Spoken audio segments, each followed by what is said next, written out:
ഓം അമൃതീശ്വരി നമഃ. എല്ലാ സജ്ജനങ്ങൾക്കും എൻ്റെ സാദര പ്രണാമം. കഴിഞ്ഞ ദിവസം നമ്മൾ ആധ്യാത്മിക ശാസ്ത്രത്തിൻ്റെ പ്രാധാന്യത്തെക്കുറിച്ച് പറഞ്ഞു നിർത്തി. ശരീരത്തിന് പ്രാധാന്യം കൊടുത്തതുകൊണ്ടാണ് നമ്മൾക്ക് ഉള്ളിലെ ഈശ്വരനെ തിരിച്ചറിയാൻ സാധിക്കാത്തത് എന്നുള്ളത് നമ്മൾ സൂചിപ്പിക്കേണ്ടായി. അതുകൊണ്ട് നമുക്ക് സംഭവിക്കുന്നതെന്ന് വെച്ചാൽ ശരീരത്തിൻ്റെ നശ്വരതയെക്കുറിച്ച് നമ്മൾ പലപ്പോഴും മറന്നു പോകുന്നു. ഇപ്പോൾ ലോകത്തിൽ ശാശ്വതമായി ഒന്നും തന്നെ ഇല്ല എന്നുള്ളത് കൊണ്ട് ലൗകികമായിട്ടുള്ള സുഖത്തിനായി പ്രാർത്ഥിക്കുന്ന നമുക്ക് അത് കിട്ടിയാലും അവയിൽ നിന്ന് നമുക്ക് ബുദ്ധിമുട്ട് മാത്രമേ ഉണ്ടാകുകയുള്ളൂ. ഇതെപ്പോഴും സാധാരണ എല്ലാവരും തന്നെ ഗ്രന്ഥങ്ങളെ അടിസ്ഥാനപ്പെടുത്തിയും എല്ലാം നമുക്ക് പറഞ്ഞു തരുന്ന കാര്യങ്ങളാണ്. അപ്പോൾ ജീവിതത്തിൻ്റെ സ്വഭാവം തന്നെ ഒരു അസ്ഥിരതയാണ്. നല്ലതും ചീത്തയും എല്ലാം തന്നെ ഒരു മുന്നറിയിപ്പും ഇല്ലാതെ നമ്മുടെ ജീവിതത്തിലേക്ക് കടന്നു വരാം. ഇന്നത്തെ മിത്രം നാളത്തെ ശത്രുവാകാം, ഇന്നത്തെ ശത്രു നാളത്തെ മിത്രമാകാം. ഇതൊക്കെ സ്വാഭാവികമാണ്. അമ്മ എപ്പോഴും പറയാറുണ്ടല്ലോ, ലോകത്തിൻ്റെയും ലോകവസ്തുക്കളുടെയും സ്വഭാവം മനസ്സിലാക്കിയാൽ മതി എന്ന് പറയാറുണ്ട്. അപ്പോൾ അങ്ങനെ മനസ്സിലാക്കുന്ന സമയത്ത് അപ്പോൾ നമുക്ക് ഈശ്വരനിൽ ഒരു ആശ്രയഭാവം വളരും. ആ ഈശ്വര ആശ്രയഭാവം വളർത്തിയെടുക്കാൻ സാധിച്ചാൽ അത് വലിയൊരു വിജയമാണ്.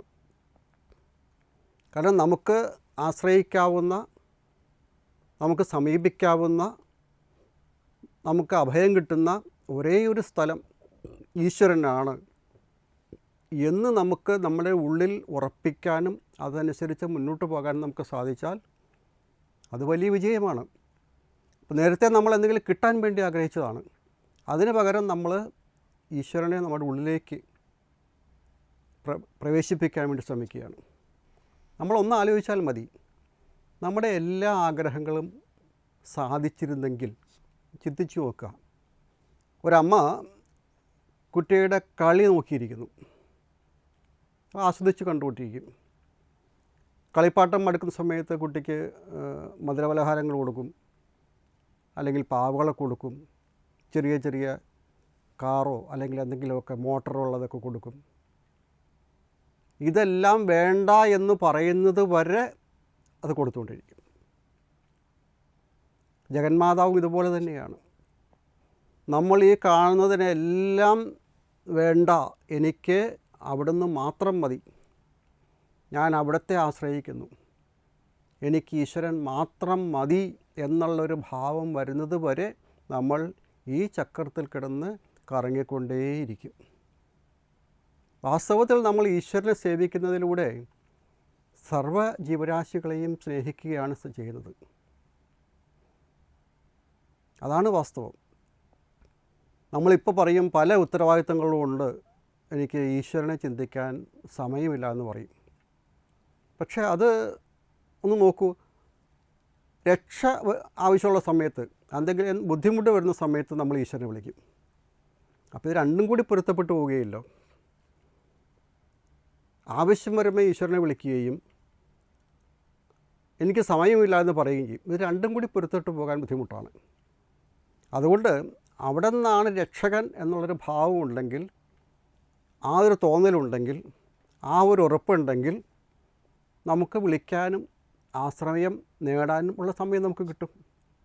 അപ്പം അതുകൊണ്ട് എല്ലാ ബന്ധങ്ങളെയും ലോകത്തിൽ ബന്ധനമാകാതെ തന്നെ നിലനിർത്തിക്കൊണ്ടു പോകാൻ ഈശ്വരനോടുള്ള ബന്ധം നമ്മുടെ ഉള്ളിൽ ദൃഢമാക്കി എടുക്കാനും നമുക്ക് സാധിക്കും. പല ഉദാഹരണങ്ങളും നമുക്കത് കാണാൻ സാധിച്ചിട്ടുണ്ട്.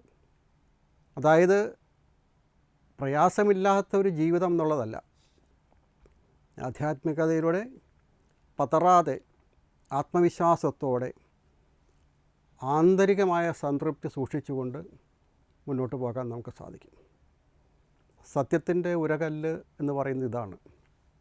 ലൗകിക വസ്തുക്കളിൽ നിന്നും ബന്ധങ്ങളിൽ നിന്നും അന്തിമമായ സംതൃപ്തി ലഭിക്കുകയില്ല എന്ന് അറിഞ്ഞുകൊണ്ട് പൂർണ്ണമായ സംതൃപ്തി ആധ്യാത്മിക ജീവിതത്തിലും ആധ്യാത്മികയിലുമാണ് ലഭിക്കുന്നത് എന്ന് തിരിച്ചറിഞ്ഞുകൊണ്ട് നമുക്ക് മുന്നോട്ട് പോകാൻ സാധിക്കണം. അപ്പോൾ നമ്മൾ പറഞ്ഞു വന്നത് ഈശ്വരമായിട്ടുള്ള നമ്മുടെ ബന്ധം എത്രത്തോളം ദൃഢമാണോ, ഒരു കുഞ്ഞിനും അമ്മയ്ക്കും ഉള്ളതുപോലുള്ള ബന്ധം ഈശ്വരനുമായി നമുക്ക് സ്ഥാപിക്കാൻ സാധിച്ചാൽ അത്രയും മഹത്തരവും അത്രയും പരമപ്രേമമുള്ളതും അത്രയും നമുക്ക് ആസ്വദിക്കാൻ കഴിയുന്നതും അത്രയും നമ്മുടെ ഉള്ളിൽ ആ ഒരു വിശാലത ഉണ്ടാക്കിയെടുക്കാനും മറ്റൊന്നിനും സാധിക്കുകയില്ല. ആ ഒരു ബന്ധം വളർത്തിയെടുക്കാൻ വേണ്ടി നമുക്ക് എത്രത്തോളം അധ്വാനം ചെയ്യാൻ സാധിക്കുമോ, എത്രത്തോളം നമുക്കത് പ്രവൃത്തിയിൽ കൊണ്ടുവരാൻ സാധിക്കുമോ, അത് അനുസരിച്ചിട്ടിരിക്കും ഓരോരുത്തരുടെയും.